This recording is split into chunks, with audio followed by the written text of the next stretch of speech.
have serious, serious conditions. The economy is in a mess, and we have to restore America's standing in the world for peace and freedom.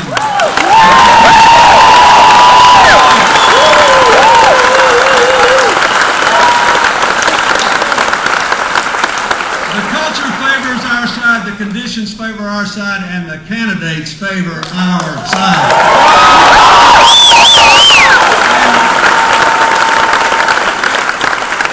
This is the last thing I want to say to you. There are 4 reasons that I think you can turn any remaining undecided voter or convince anybody who thinks that his or her vote's not important enough to go. And you can tell them Bill Clinton told you. And I can say a couple of these things because of the unique perspective, because you gave me the great honor of serving as president. So I see this in a unique way.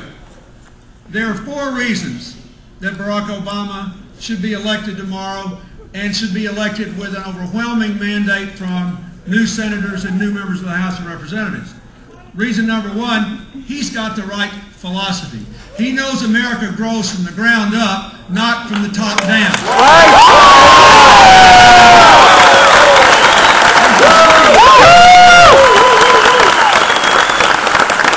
Now let's give you 2 examples.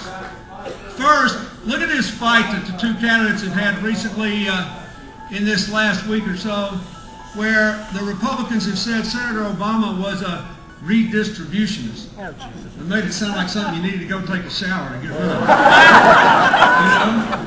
And I don't know if you saw Senator Obama and me down in Orlando, but we had a lot of fun with this. He said, you know, next thing you know, they'd say he was a communist because he shared his lunch with someone in grade school.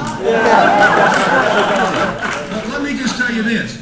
They, the Republicans, have just presided over the greatest redistribution of wealth since the 1920s.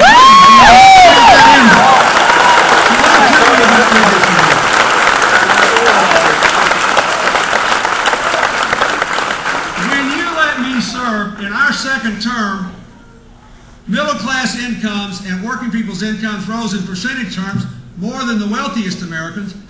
Inequality declined for the only 4-year period in the last 30, and guess what? We had more millionaires and billionaires than ever before, and nobody cared. We don't begrudge other people's success as long as America's fair and decent working people can have a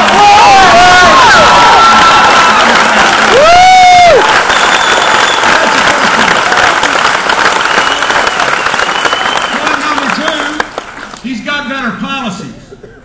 And one of the things that you learn if you really study presidential history is, contrary to the cynicism of many, most people who get elected president actually do what they tell you they're going to do in campaigns. And when they don't, it's either because they get blocked or because circumstances have changed so dramatically they realize they shouldn't anymore. For example, we're all delighted that Abraham Lincoln broke his campaign promise not to free the slaves. Yeah. Because he had an opportunity to do it.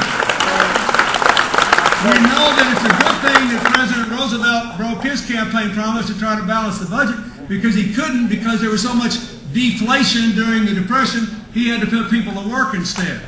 So that happened.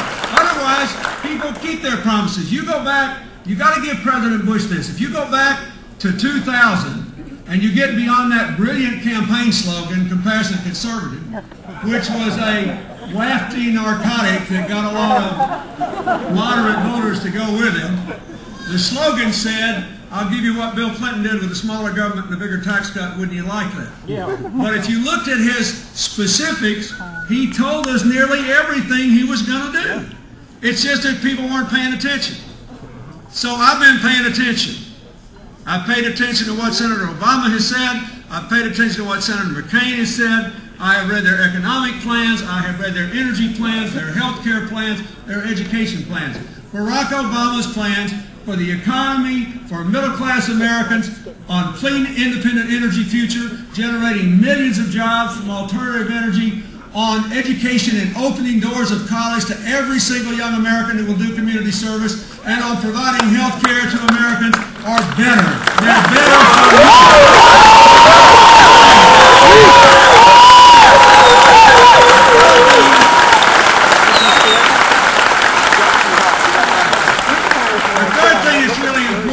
is that the president has to understand and be able to explain the complex challenges we face. Because otherwise, he won't be able to make the right decisions and you won't support them.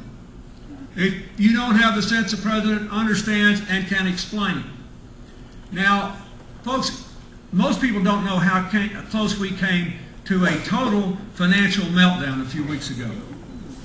Before Congress passed that bill to put money into the banks, we were on the brink of having people in Erie, Pennsylvania not be able to finance a refrigerator or a television on an installment plan. The biggest car dealer in America actually stopped financing cars for a couple of days.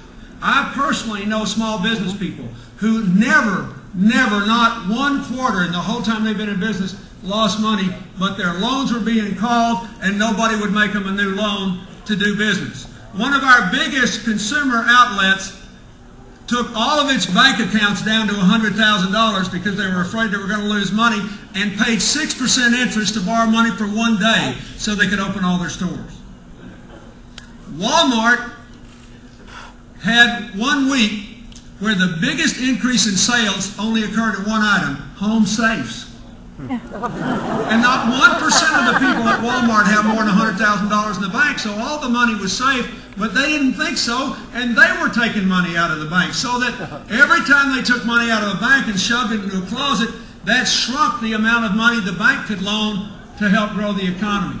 We were in terrible shape. And to be fair, both of those candidates walked away from the easy thing, which was to tell you this was all a bailout of Wall Street, which wasn't true. The Wall Street you have a right to be mad at does not exist anymore. All those firms went broke, or two of them became bank holding companies, so they could never engage in the kind of high-risk, high-stakes gambling that got us into this state. But here's the deal. So, keeping with Bob's deal that there shouldn't be any red or blue, let's give Senator McCain his credit. He tried to do the right thing too. But if you listen to the second and third debates, you could have had no doubt who understood this better and who can explain it better, and that's Barack Obama. We need that in the country.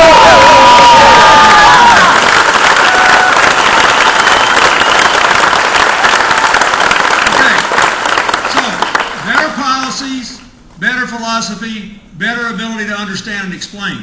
Fourth thing is, the Constitution refers to the President as the Chief Executive of the United States. Yep. Now that does not mean he's supposed to go run the Commerce Department or figure out how many paper clips should go on the White House desk. It means something very personal to each and every one of you. It means that the President is the only person who takes a solemn oath to turn the good intentions of the campaign into real changes in your lives. Now, if that hadn't happened when I was president, I wouldn't be here today. That's right. You agree with that, don't you? I mean, they'd have somebody. They would have said, someone else would be here speaking for Senator Obama today. They'd say, you know, Bill Clinton gave a heck of a talk, but nothing ever happened. I hope he's enjoying his retirement. I devoted enormous time to this. I've been to 100 countries since I left office. And everywhere I go, I see people who are smart, who work hard, who are honest, but they can't figure out how to turn their good intentions into positive changes in the lives of the people they represent. And most of what I do now, all over the world, and in America, I'll give you two examples in America. This is hard, by the way. It's not easy. But I'll give you two examples. There are 28 million Americans that get a check every 2 weeks that don't have a bank account. It means they can never get an ATM card, they can never establish a credit rating. Even when we stabilize the home mortgage market, they'll never be able to get a mortgage because they don't have a bank account. And nobody ever talked to them about how the financial system works in a responsible way. I'll give you another example. We've doubled the number of people with diabetes in the last few years requiring medicine that threatens to bankrupt the healthcare system. We have children developing type 2 diabetes. That's the kind you give yourself, not the kind you're born with. And I have done everything I could with the American Heart Association